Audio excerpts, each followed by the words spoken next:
তোমাদের কি অনেক শীত করছে? হ্যাঁ। কত শীত করছে? অনেক অনেক অনেক শীত। হ্যাঁ। তোমাদের দেশে শীত পড়ছে না? হ্যাঁ হ্যাঁ তুমি কি ভাইয়াটা শুনে শুনে বলছো? হ্যাঁ। এবার প্রশ্ন। আচ্ছা, তুমি যে দুষ্টামি করো সেই দুষ্টামিগুলো কি আর করবা ভাইয়ার সাথে? না। সত্যি? তাহলে কানে ধরো, কানে ধরো, বলো ভাইয়া সরি। এই যে দুজনকে কত সুন্দর লাগছে।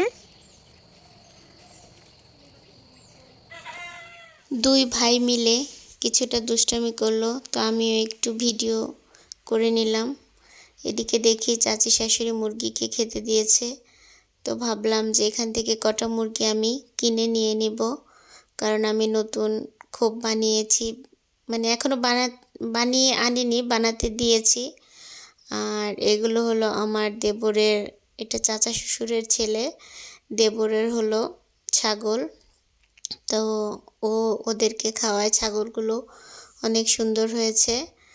আর বাড়ির কাজে হাত দিয়েছি আমি, এখানে বেশ কয়টা সুপারি গাছ কেটে নিচ্ছি, কারণ সুপারি গাছ দিয়ে হচ্ছে আমি মুরগির খামার বানাবো, আর তার জন্য আমি গাছগুলোকে কেটে নিচ্ছি।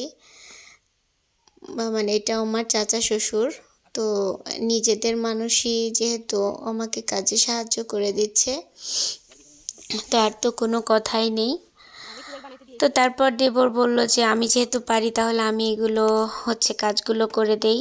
তো ও এই কাজগুলো করে দিচ্ছে, তো এই কাজগুলো অনেক কষ্টের, তারপরও হচ্ছে করে দিচ্ছে। আর এটা হচ্ছে সুপারির গাছ, এগুলোকে মানে এটাকে কি বলে, ফালটা বানিয়ে বানিয়ে হচ্ছে ঘর, মানে মাচাল বাঁধানো হবে সুপারির কাঠ দিয়ে।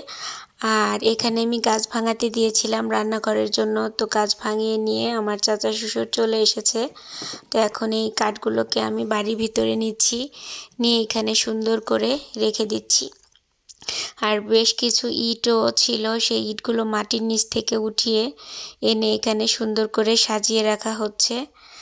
আর এই কাজগুলো শেষ করে আমি বিকালের দিকে একটু স্কুলে চলে আসলাম, যেহেতু বাচ্চাদেরকে ভর্তি করতে হবে, সেহেতু আমি এখানে পাশাপাশি 2-3টে স্কুল দেখলাম। তো আজকে আমি একটা স্কুলের ভিতরেই ঢুকেছি, তো সেই স্কুলটা আমি স্কুলের পরিবেশটা একটু দেখছি ঘুরে ঘুরে।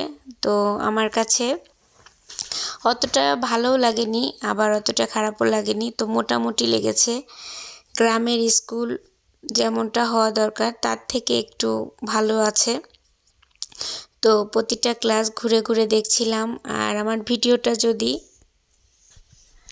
ভালো লাগে তাহলে অবশ্যই লাইক, কমেন্ট এবং সাবস্ক্রাইব করে আমার পাশে থাকবেন এবং আমাকে অনেক দূর পর্যন্ত এগিয়ে নিয়ে যেতে সাহায্য করবেন। তো চলে আসলাম অফিস রুমে ম্যাডামদের সাথে কথা বলার জন্য। তো যা যা আমার জিজ্ঞাসা করা দরকার বা তারা আমাকে জিজ্ঞাসা করলো, তো কথাবার্তা শেষ করে চা নাস্তা খেয়ে আমি আবার একটু বের হয়েছি, বাচ্চাদের সাথে একটু কথা বললাম যে স্কুলের পড়াশোনা কেমন বা স্কুলের টিচাররা কেমন। তো আজকের ভিডিওটা এ পর্যন্তই।